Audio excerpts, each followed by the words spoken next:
예수님께서 말씀하신 산상수훈을 통하여 우리가 무엇을 확인하여야 하느냐 하면 하나님 나라 사람으로서 어떻게 세상에서 살아야 하는가, 어떻게 이웃과의 관계를 나타내야 하는가를 생각하셔야 됩니다. 자, 5장서부터 말씀을 우리가 다시 한번 생각해 보도록 하겠습니다. 예수 그리스도의 이름으로 구원을 받은 사람에게는 우리가 좋아하는 팔복의 은혜가 이미 있다. 그래서 그 은혜를 받은 사람들은 세상의 소금이요 빛이다. 그렇죠? 세상에서 하나님의 사람으로 살아가는데 자기의 의를 드러내지 아니하고 하나님의 의로 하나님의 영광을 드러내야 된다. 거기까지 말씀을 살폈습니다. 그러면 세상에서 어떻게 달라야 하는가를 10계명 가운데에 6번째 계명이 뭐지요? 살인하지 말라의 말씀을 가지고 설명을 하고 계십니다. 자, 여러분, 세상 사람들은 욕을 많이 하고 칼을 품고 다녀도 사람을 죽이지 않으면 살인한 게 아니에요. 그렇죠? 그런데 예수 그리스도의 가르침은 마음속에 형제를 미워하거나 욕을 하게 되면 살인이라는 거예요. 그러니까 우리가 세상에 나아가게 되면 세상 사람이 생각하는 것과 우리의 생각과 같아요, 달라요? 달라야 된다고요. 달라야 된다고요. 그거를 말씀하고 있어요.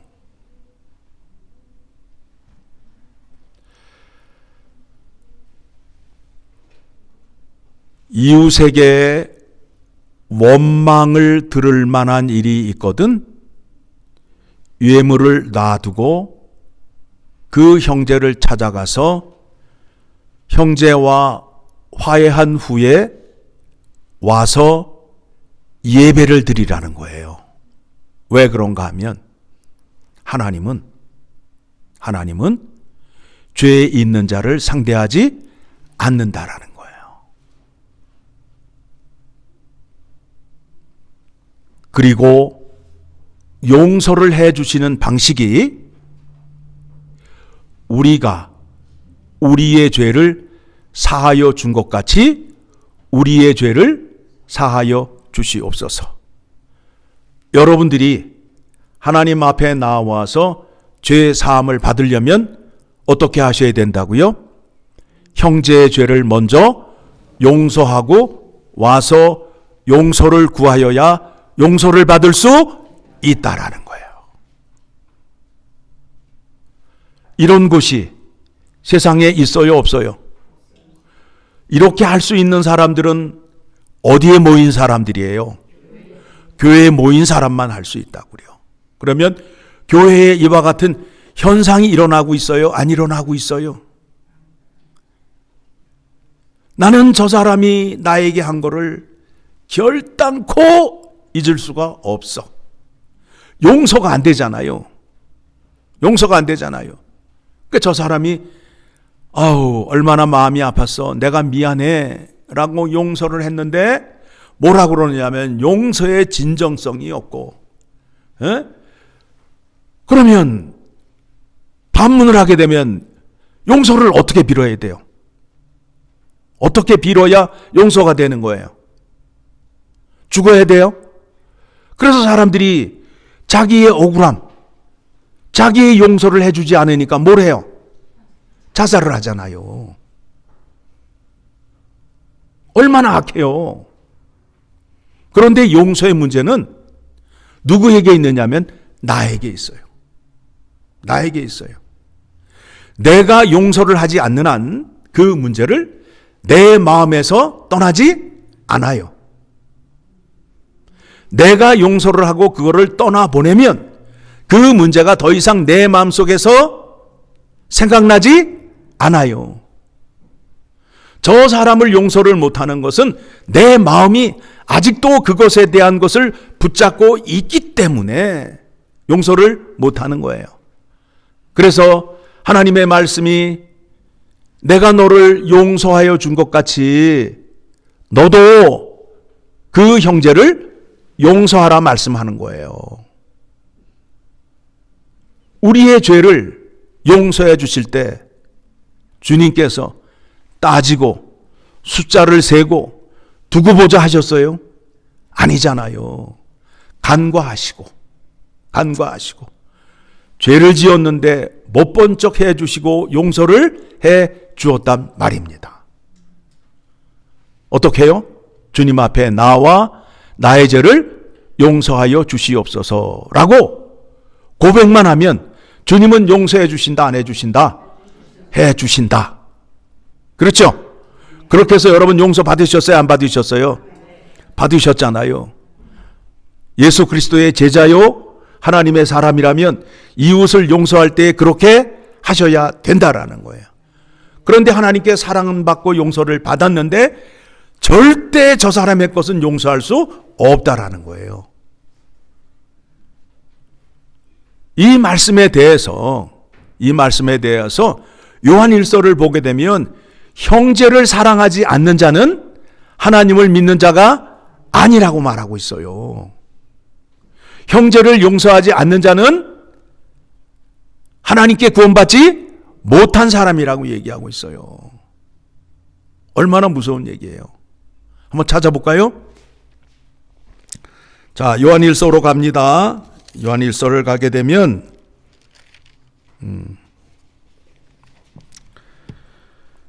요한일서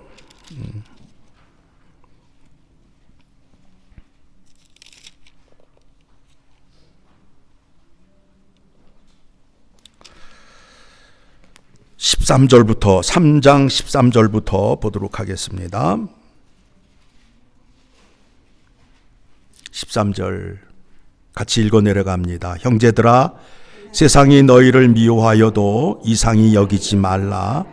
우리는 형제를 사랑함으로 사망에서 옮겨 생명으로 들어간 줄을 알거니와 사랑하지 아니하는 자는 사망에 머물러 있느니라. 그러니까 아직도 십자가의 사랑을 받지 못하였다라는 거예요. 구원받지 못하였다라는 거예요. 그래서 15절 시작. 그 형제를 미워하는 자마다 살인하는 자니 살인하는 자는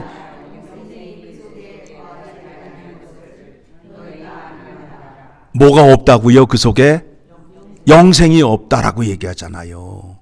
영생을 누구를 통하여 받아요? 예수 그리스도를 통하여.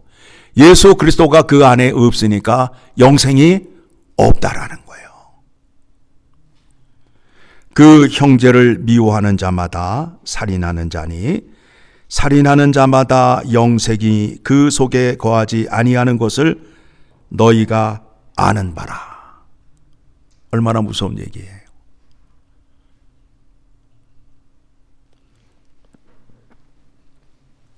우리는 우리의 억울함을 우리가 친히 보복을 한다, 아니면 주님께 맡긴다.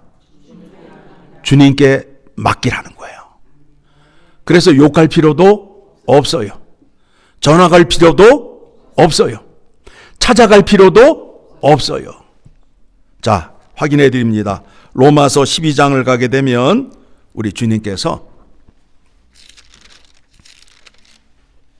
19절, 로마서 12장 19절 같이 읽습니다. 내 사랑하는 자들아, 너희가 친히 원수를 갚지 말고 하나님의 진노하심에 맡기라. 기록되었으되 원수 갚는 것이 내게 있으니 내게 갚으라고 주께서 말씀하시니라. 주님이 갚아주신대요. 갚아주신대요. 자, 그러면 억울함을 당하였을 때 우리가 할 수 있는 방법은 누구 앞에 나아가는 거예요? 주님 앞에 나아가는 거예요. 그러면 주님께 어떻게 기도를 하는지 시편의 말씀을 통해서 확인해 보도록 하겠습니다. 시편 10편 13절의 말씀을 보게 되면 이렇게 기도를 하고 있어요. 얼마나 무서운 기도인지 여러분 한번 생각해 보세요. 내가 가서 때려주고 내가 보복하는 것보다 주님께 맡기는 기도가 얼마나 무서운지 여러분 생각해 보시라고요. 13절 시작. 어찌하여 악인이 하나님을 멸시하여 그의 마음에 이르기를 주는 감찰하지 아니하리라 하나이까. 뭐라고 그러냐면 하나님은 살아계시지 않고 내가 죄를 지어도 괜찮다라는 거예요. 하나님의 심판이 없다라는 거예요. 14절 주께서는 보셨나이다. 주는 재앙과 원한을 감찰하시고 주의 손으로 갚으려 하시오니 외로운 자가 주를 의지하나이다. 주는 벌써부터 고아를 도우시는 이시니이다. 악인의 팔을 꺾으소서. 악한 자의 악을 더 이상 찾아낼 수 없을 때까지 찾으소서. 어떻게 기도해요? 내가 억울함을 당한 거 플러스 이 사람이 못된 짓 한 거 다 찾아서 갚으라는 거예요. 무서워요? 안 무서워요? 주님께서 이렇게 심판을 하신단 말이에요. 그러니 우리가 드리는 탄원의 기도를, 나의 억울함의 기도를 주님께서 들으셔요? 안 들으셔요? 들으신단 말입니다. 들으시면 주님은 어떻게 하신다고요? 갚아주신다라는 거예요. 반드시 되돌려준다라는 거예요. 행한 대로 되돌려준다라는 거예요. 자, 이와 같은 하나님께서 심판하시는 심판의 원리를 알았잖아요. 그러면 이제 어떻게 하시면 되겠어요? 오늘 말씀으로 다시 돌아가게 되면, 자, 왜 형제를 찾아가서 먼저 용서를 구하여야 하는지 25절, 26절의 말씀에 답이 있어요. 여러분, 세상에서 사람들 간에 문제가 생겼을 때에 가해자와 피해자로 나누어지게 되잖아요. 그러면 피해자는 자기의 억울함을 풀기 위해서 어떻게 해요? 고발이나 고소를 하잖아요. 접수가 되면 재판장을 가야 돼요? 안 가야 돼요? 가야 되는데 지혜로운 방법이 뭐예요? 고소, 고발하기 전에 먼저 뭘 해야 돼요? 합의를 보면 된단 말이에요. 합의를 보면 된단 말이에요. 그러하듯이 내가 그 형제에게 잘못하였을 때 먼저 찾아가서 주님께 기도하러 나아가기 전에 먼저 찾아가서 내가 용서를 비는 거예요. 그러면 그 사람의 억울함을 들고 주님 앞에 나아가 기도하게 되면 주님께서 그 기도를 다 들으시고 들으신 대로 갚아주신다라고 약속하셨잖아요. 그렇죠? 예. 여러분, 하나님의 믿음의 방식대로 여러분 순종하시고 따르셔야 돼요. 그런데 여기에 또 세상 노래 가사를 딱 듣고 또 적용을 시키잖아요. 세월이 약이겠지요 하고. 예? 절대 안 잊어버리신다고요. 여러분의 억울함을 마음속에 갖고 있듯이 그 사람도 그 억울함을 절대 잃어버리지 않아요. 이렇게 하셔야 세상 사람과 하나님 나라 백성이 다르다는 거예요. 소금과 빛의 존재가 이렇게 드러나야 된다라는 거예요. 내가 잘못하게 되면 즉시 잘못했다고 빌어야 된다라는 거예요. 용서를 구해야 된다라는 거예요. 자, 25절 봅니다. 시작. 너를 고발하는 자와 함께 길에 있을 때에 급히 사화하라. 그 고발하는 자가 너를 재판관에게 내어주고 재판관이 옥리에게 내어주어 옥에 가둘까 염려하라. 세상의 이치, 세상의 억울함을 푸는 방법을 다 알고 계시죠? 하나님 나라의 억울함을 푸는 방법이 무언지를 말씀을 통하여 확인하였잖아요. 그럼 이제 어떻게 하셔야 되겠어요? 원망을 들을 만한 일을 했을 경우에 어떻게 하시라고요? 형제를 찾아가 미안하다고 먼저 손을 내밀라라는 거예요. 그러면 손을 내밀게 되면 그 용서를 받는 사람은 1, 2, 3, 4를 하면 돼요? 안 돼요? 안 돼요. 주님께서 나를 용서하여 주셨듯이 주님이 나를 용서해 줄 때 1, 2, 3, 4를 따졌어요? 아니죠. 간구하셨다고. 봤는데 못 본 척하고 용서해 주셨다고. 그렇게 용서를 해 주셔야 된다라는 거예요. 그런데 많은 사람들이 용서하러 갔다가 용서가 안 되고 싸움이 더 커지잖아요. 그렇죠? 거기에서 그 사건 얘기만 하면 되는데 옛날 그때 있던 거 끌어들여 가지고 막 얘기하다 보니까 어떻게 돼요? 감정이 그냥 끌어올라 가지고 결국에는 안 되잖아요. 그때에 감정이 끌어오를 때에 무엇을 생각하라고요? 예수님의 십자가의 사랑을 생각하시고 용서를 하라는 거예요. 그렇게 되면 교회 안에서는 용서 못할 게 하나도 없어요. 용서 못하는 사람이 어떤 사람이 되는 거예요? 아까 요한일서 3장을 찾아보니까 어떤 사람이 되는 거예요? 영생이 없는 자가 돼버리는 거예요. 얼마나 무서운 얘기예요. 얼마나 창피한 얘기예요. 그 교회에 가면 아직도 20년, 30년 전 거 가지고 싸우고 있어. 자랑거리예요. 수치지요. 말씀을 놓고 볼 때에 하나님의 은혜가 임하지 않는 교회가 되어버리잖아요. 그러니 예수 그리스도께서 자기의 피로 구원받은 사람을 그 교회에 보내겠어요? 안 보내겠어요? 안 보낸다고요.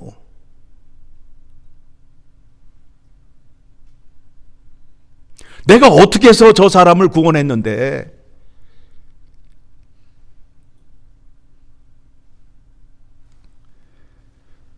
26절 같이 읽습니다. 진실로 내게 이르노니 내가 한 푼이라도 남김없이 다 갚기 전에는 결코 거기서 나오지 못하리라. 여러분이 그 형제에게 용서를 구하기 전에는 결단코 용서해 주지 않으시겠다라는 거예요. 하나님께 사랑을 받고 용서받은 것은 늘 자랑하고 기쁨으로 여기는데 이웃에 대하여 용서하는 것에 대해서는 자랑할 게 하나도 없어요. 세상 사람보다 더하면 더하단 말이에요. 그런데 오늘 말씀을 보니까 그 말씀 속에 어마무시한 얘기가 있는 거예요. 그 사람은 영생이 없는 자라는 거예요.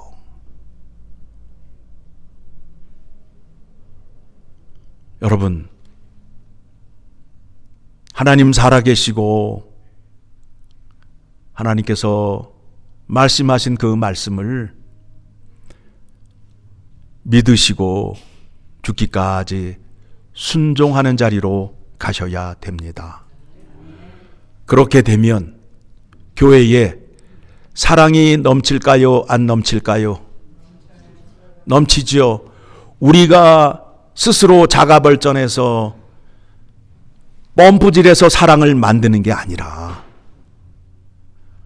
하나님의 십자가의 사랑, 말씀에 순종할 때에 그 사랑이 넘침을 기억하셔서 올 한 해에는 하나님을 아는 일에, 하나님을 섬기는 일에 더욱더 수고하고 애쓰는 여러분 되시기를 간절히 소망합니다.